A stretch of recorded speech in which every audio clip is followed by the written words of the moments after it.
Hello, Jivas! It's your friendly neighborhood pop culture princess coming at ya with yet another Percy Jackson book talk. And this time, I want to do things a little differently. So I wanted to reread the original 5 books because I felt like I have not done that in forever. And I also have goldfish memory, so I had forgotten a whole bunch of details in the books. So I wanted to brush up on my Percy Jackson lore and also see for myself how season 1 of the show was different from the book. And hopefully I can publish this video tomorrow on time for the 20th anniversary of The Lightning Thief. So yeah, perfect timing for making this video. maybe I should have done it a little earlier. But anyways, without further ado, let's get into it. So the book follows a 12-year-old boy named Percy Jackson, who is considered a troubled kid by most people. He has always been different, and he has dyslexia and ADHD and sees and hears things other people don't. So all his life he's been considered psychologically disturbed by his peers and teachers. But the truth is that he is a half-blood. So half-bloods or demigods are children sired by a Greek god and a human. In Percy's case, his dad is an Olympian and his mom is mortal, a regular human being. Demigods like Percy don't have it easy. They're hardwired for battle and hence have trouble navigating normal mortal life and are diagnosed with ADHD, attention deficit hyperactivity disorder. The older demigods grow, the more monsters they attract. And if a demigod is really powerful, like they're a child of the big 3 Olympian gods, Zeus, Poseidon, or Hades, they're in huge trouble. Their scent is really strong and really attractive, so it draws a lot more monsters to them than other less powerful demigods. Percy's first encounter with the monster starts off the book, where he is attacked by one of Hades' Furies on a school trip to the Met. Percy does kill her by sheer luck, but he is left incredibly confused as to what happened and spends the rest of the school year trying to ask people if they ever saw her or what happened at the trip. Mortals don't really perceive anything related to the mythological world as it is because the mist conceals it from them. They only see what they can wrap their heads around. So like a sword might appear like a gun, etc. So Percy finishes the school year, goes back home, and his mom takes him to the cabin they have always been going to over the summer holidays ever since he was a baby. And very early in the morning, the day after they reach there, Percy wakes up to his best friend from school waking him up as he was being chased by a monster, the Minotaur. So Percy had ditched this guy, Grover, on the previous day while they were on their way back home from school, as he was acting all weird and saying he had to protect Percy but wasn't telling him from what he needed protection. So they take their car to Camp Half-Blood, which is a safe haven for demigods and a place they can train to fight monsters. Percy is still having trouble wrapping his head around everything and the fact that his best friend isn't even a human being but a satyr, that are creatures that appear human but are a lot like goats and have hind legs and hooves instead of human legs and feet, and also have horns, and they're basically nature spirits and not really human beings. So Percy has to fight the Minotaur in order to kill it and get into camp. Percy does kill it, but not before it kills his mom. But Percy does make it across the border to camp and passes out. Percy gains consciousness 2 days later at Camp Half-Blood and is instantly having information overload and has a hard time processing that he's a half-blood, his mom is gone. The Greek gods and monsters, what he believed was just myths, are very much alive, and Mount Olympus, currently on the 600th floor of the Empire State Building, is still around as well. The gods and Olympus shift with the center of the modern civilization and are presently in America because the present center of modern civilization is the United States of America. The camp director of Camp Half-Blood is the Greek god Dionysus, and his old Latin teacher from his most recent school, Yancy Academy, was Chiron, the centaur in disguise. The camp, by the way, is so gorgeous and so stunning, and Percy is in awe of how beautiful the Long Island Valley is. There's a lake and strawberry fields, and the Long Island Sound is also glittering in the distance.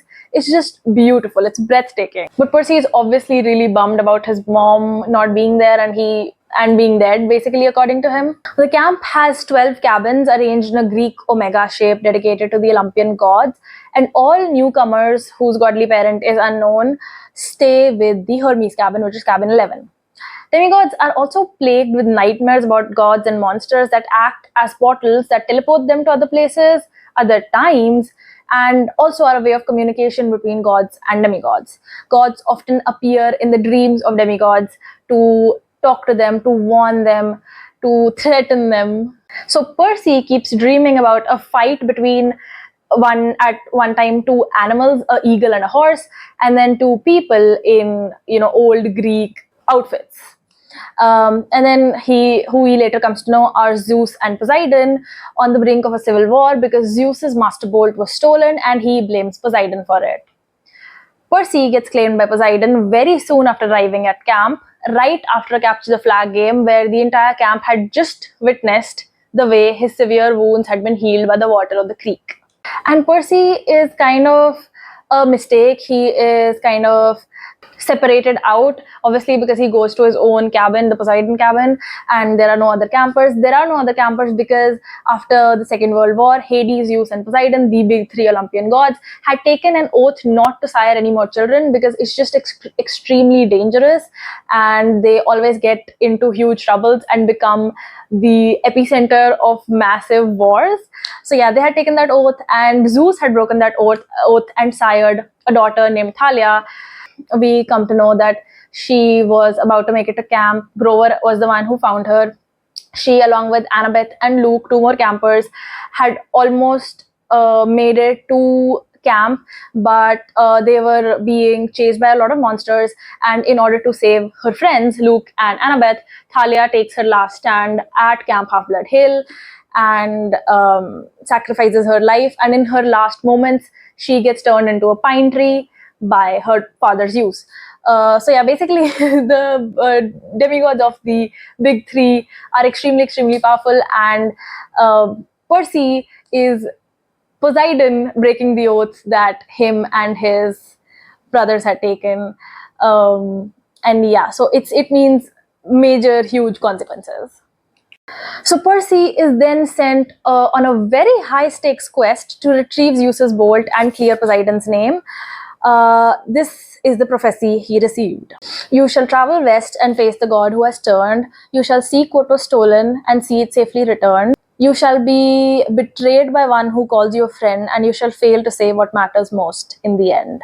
So this book follows a trio consisting of this completely clueless 12-year-old boy, his satyr friend Grover, and another demigod camper named Annabeth, a daughter of Athena, as they travel to LA from New York via bus, train, car, truck, foot, basically everything, fighting monsters like the Furies, Medusa, Echidna, and the Chimera, blowtorching a national monument, retrieving a shield for Ares from an abandoned water park while being broadcasted live to Olympus as they ride the thrill ride of love, losing 5 days of their quest in the Lotus Hotel and Casino playing games, almost getting stretched to death by the monster Procrustes. I'm not sure if that's how his name is pronounced.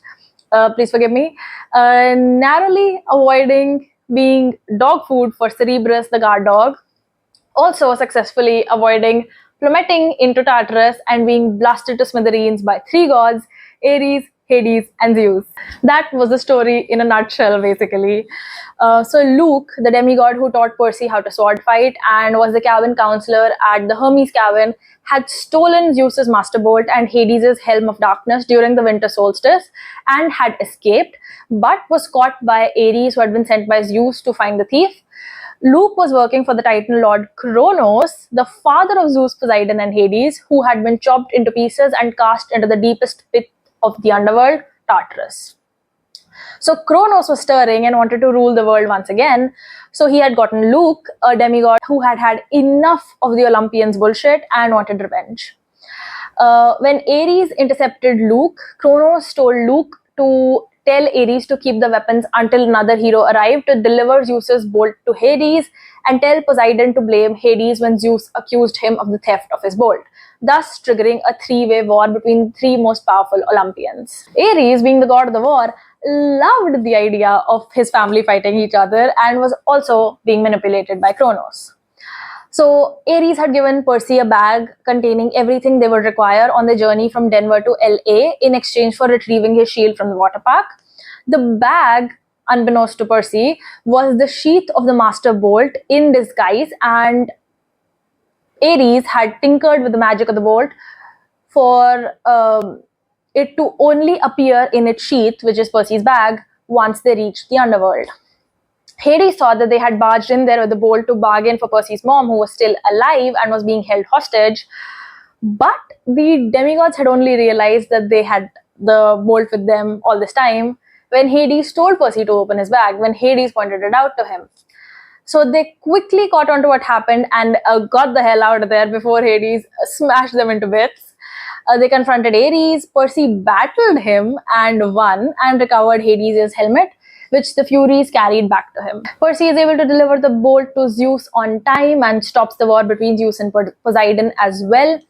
He tells them that it was all Kronos' doing and that Kronos is stirring and wants to come back. Percy has a sweet moment with his father where he receives praise for being a true hero and a true son of the sea god. And Poseidon tells him that he's proud of him, but he does regret Percy being born, because being a demigod means having a hero's fate, and a hero's fate is always tragic. Percy gets back home and sees that his mom is back all right, and his stepdad, ugly Gabe, his name is literally Gabe Ugliano, and he is smelly and he's ugly. And he finds out that his stepdad basically abuses his mom physically. So Percy wants to finish him off right then and there. He wants to get rid of smelly Gabe right then and there by petrifying him with Medusa's head. But Sally holds him back and tells him that she needs to fight her battles herself, alone, and she will find the courage to get rid of him herself.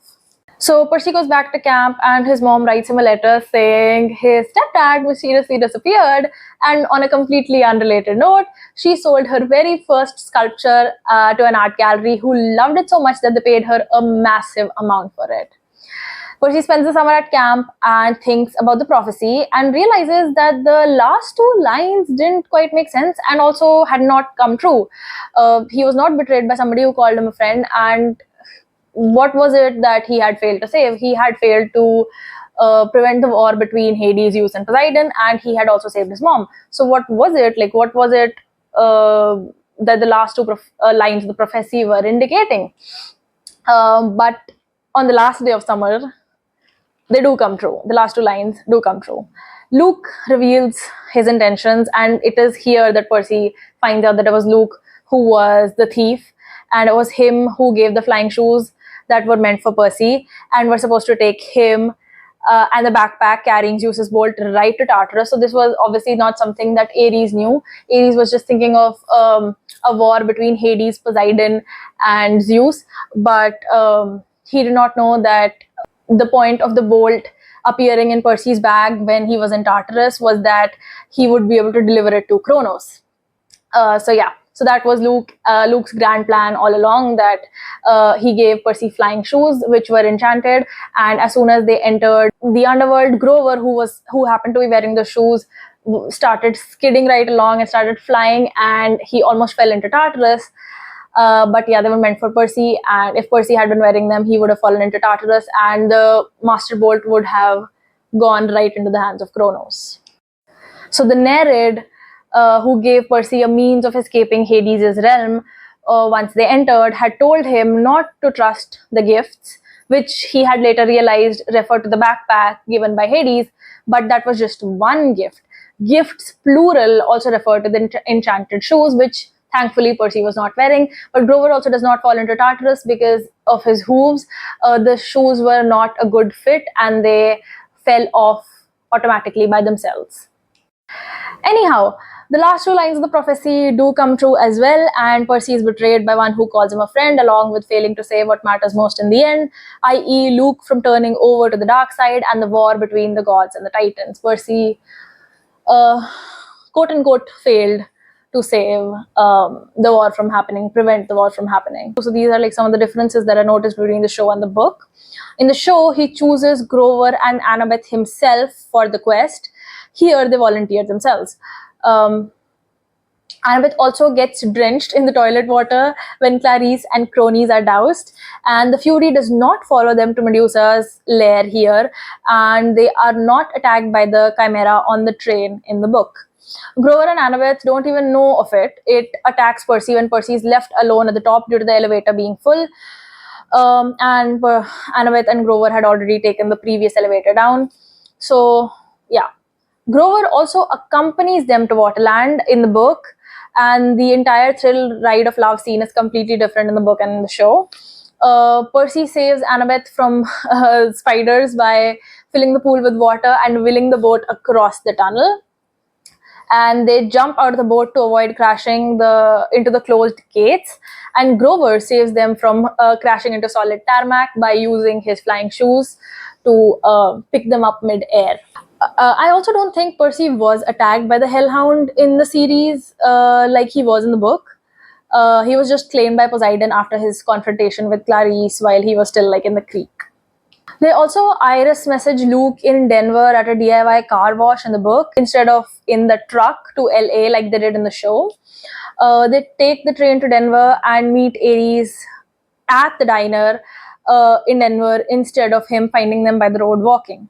They also walked in with a plan to defeat Krusty in the show, but they were caught off guard by him in the book, and Percy improvised to save Annabeth and Grover from being stretched to death by the waterbeds. The entrance to the underworld was also through Krusty's office in the show, but in the book it was through DOA Studios. But they did find the address and the map to DOA Studios in Krusty's office. The Lotus Casino scene was also completely different in the book and in the show as well.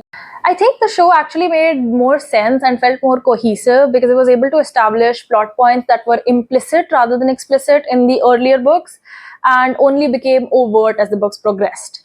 So the series making the dysfunctional family thing a whole explicit plot point, with Athena abandoning Annabeth when they needed sanctuary from Echidna and the Chimera, as well as the confrontation with Hephaestus, where Annabeth makes very solid points and highlights how with the gods it's all eat or be eaten, it's all about pride and glory, to the point that they are willing to backstab their own family. But Percy is not like that. He's brave and kind, and he will go to any extent to help people and to save people instead of finding the first chance to sacrifice someone and save himself. So that was very neat and I really liked that. I really loved the show and I did not notice this myself, but my sister pointed out that it was very dark and serious right off the bat instead of giving us a taste of classic, sassy, funny Percy narration. And I was like, she's right. But when I read the book myself, like reread it recently, I realized that we don't get to see characteristic Percy first-person narrative that we have come to love so much in this book. We actually don't get to see him consistently making jokes and being sassy till chapter 14 of Sea of Monsters, which is the second book.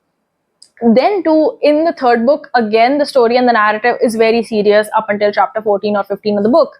Even though the last few chapters are the climax of the story and like where stuff gets really serious, they were still the chapters that were consistently funny with jokes woven into every bit of those chapters and every bit of that part of the story.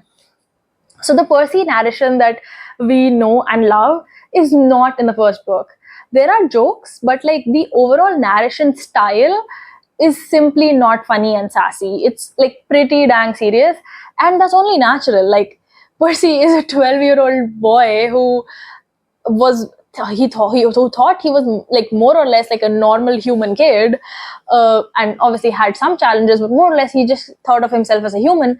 And now like he is constantly bombarded with information. He's like, oh, you're a half-blood, and you're a half-blood of one of the most powerful Olympian gods, and you were also not supposed to exist, so you're also kind of a mistake, and you are going to bring about a lot of destruction. You are going to make or break the Western civilization. And the poor guy didn't even sign up for any of this. Like, he simply does not have the headspace to be consistently funny and provide comedic relief like he does in subsequent books. Anyways, that's it for this video. I hope you all enjoyed watching it as much as I enjoyed making it. And happy 20th anniversary to the Lightning Thief. Thank you for watching.